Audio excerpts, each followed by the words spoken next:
Great to have you along for the ride. Thanks a lot for stopping by. Glad to have this man back. He's the founder, the boss over the Article 3 project. It is Mike Davis. Mike, how are you? Good to see you. I'm doing well, and thank you for having me back on. You're very welcome. For years and years, we've been talking about this brother Mike. We knew that he was going to pardon Hunter. They lied and said that they weren't going to, and they lied with such ease, but we knew that he was going to go ahead and pardon Hunter Biden. Were you surprised by the details of the pardon, or did you know that he would take it back to 2014? I mean, this pardon has stunning breadth and depth, but what do you expect from Joe Biden? They have to go back more than 10 years because that's when the Biden family corruption began back in 2014, at least with the Ukraine front. It's probably been going on for decades before that, but for purposes of this ongoing criminal conspiracy by the Bidens, they had to tie it back to 2014 with the Burisma deal. It's important to mention to those watching and listening that he actually went to work on the board at Burisma, where he doesn't speak Ukrainian, doesn't know anything about energy, but he got that job in 2014. That's why the date, right? Yes.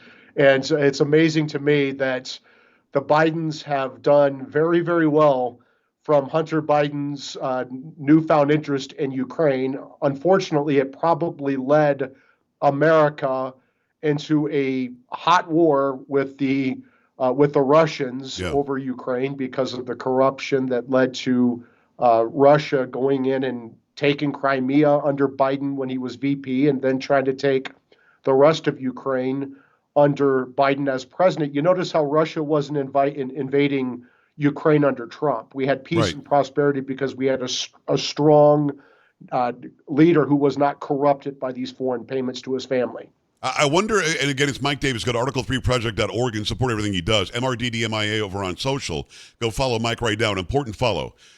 In watching, how far do the tentacles go? Because just Hunter gets pardoned, but one would assume now Joe Biden basically pardoned himself and his other children, because if Hunter is not guilty of anything and he's completely alleviated of all charges, unconditional pardon for everything he's done for the past 10 years, does that now make free and clear the Biden family? Or you posted something that actually suggests he can't now say the Fifth Amendment. If he's called to testify, he would have to testify against everybody. So what's the mindset, do you think, of the big guy, Joe Biden, when he makes this decision? Did he think he alleviated the family as a whole from any charges, or did he just open a Pandora's box? I think he put the Biden crime family at much greater risk of being investigated, because now that Hunter Biden has been pardoned, he can no longer claim the Fifth Amendment right against self-incrimination, so he could be forced to testify before grand juries and before Congress. And if Hunter refuses, he could be charged with contempt, like they did with, Steve Bannon and Peter Navarro, who went to prison for 4 months. Yeah. You could be charged with perjury if you're lying. And if I were Joe Biden, I would make sure that I pardon the rest of my scumbag family and even myself as Joe Biden before he leaves office on January 20th at noon. Because, look,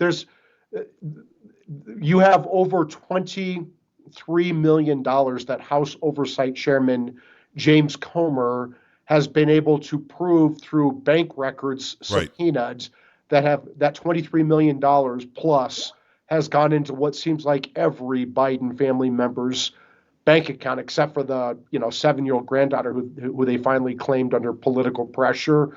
What did the Bidens do for $23 million from these corrupt foreign entities around the world, including our worst enemies like Russia, like China, the corruption in Ukraine? That the Bidens have been on the take. And what did they sell?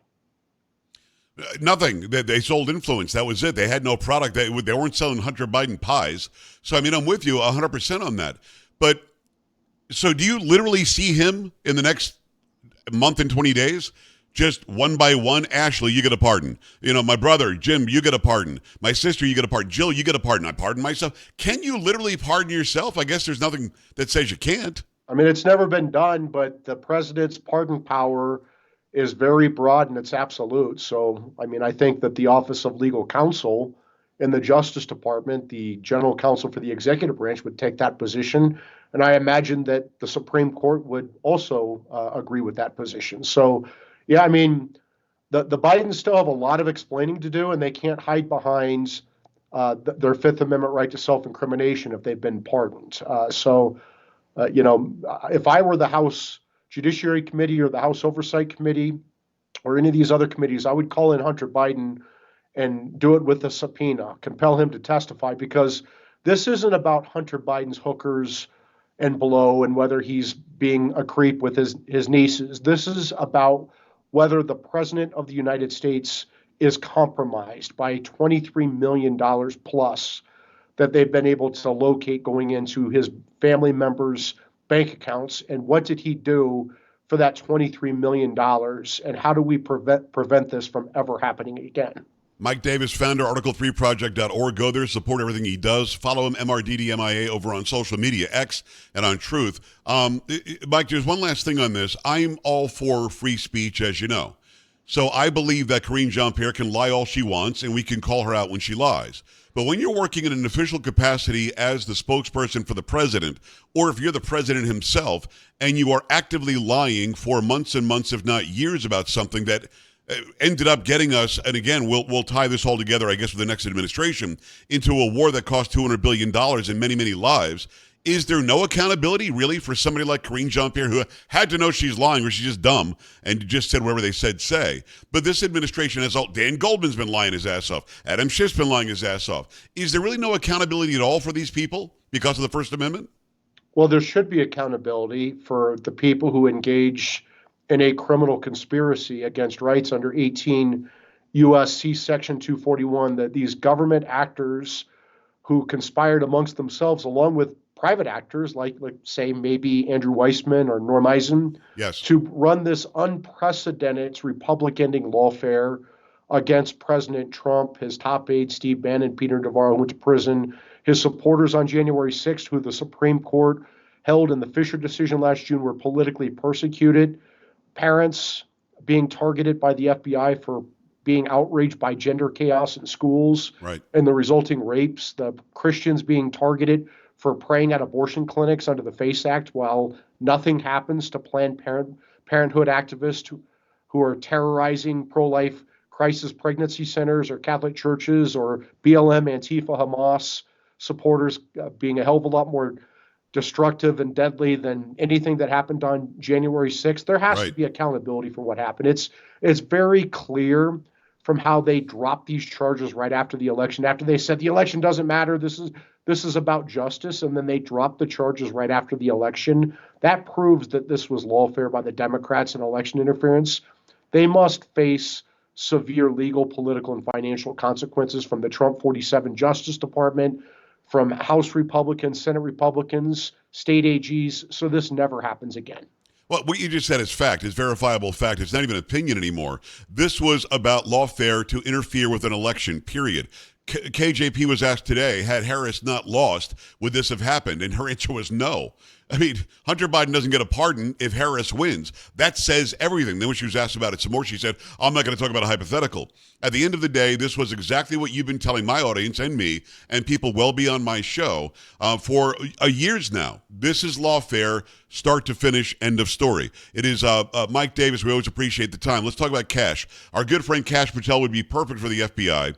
Somebody, I forget who reported this, some doofus over on X, that when he was a teenager, his parents would go out of town and he would hold parties where they would drink at his parents' house as a teenager. Mike, they got him.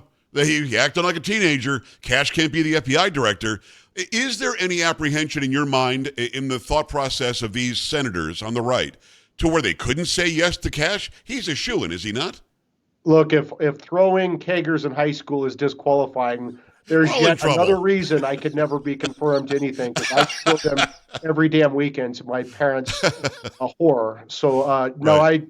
I mean, come on, we already tried the teenager route with Kavanaugh. That didn't work. Yes. That backfired spectacularly on the Democrats in that midterm election in, I think it was 2018, when Democrats won the House of Representatives, but Senate Republicans knocked out 4 Senate Democrat incumbents. Look, this is the standard for these cabinet and senior executive branch picks. Are they qualified? if they are qualified, the president should get his team. The Senate should vote to confirm the president's team, right? If they're a qualified nominee, they should win Senate confirmation. It doesn't matter if senators have a personality disagreement or a policy disagreement. The president should get his team. The president doesn't tell senators who they should have on their staffs, and the senators shouldn't tell the president who he should have on his staff. Now, these nominees could be disqualified. If they're qualified, they could be disqualified through their personal misconduct, but that needs to be whoever's saying they're disqualified has the burden of proof with clear and convincing evidence that that nominee is disqualified. We're not going to do the Me Too presumption of guilt like they tried to do with Kavanaugh. We got rid of that. You're welcome, America, from me, Mike Davis. We're not doing that again. So the president gets his team if they're qualified, unless someone can prove they're disqualified.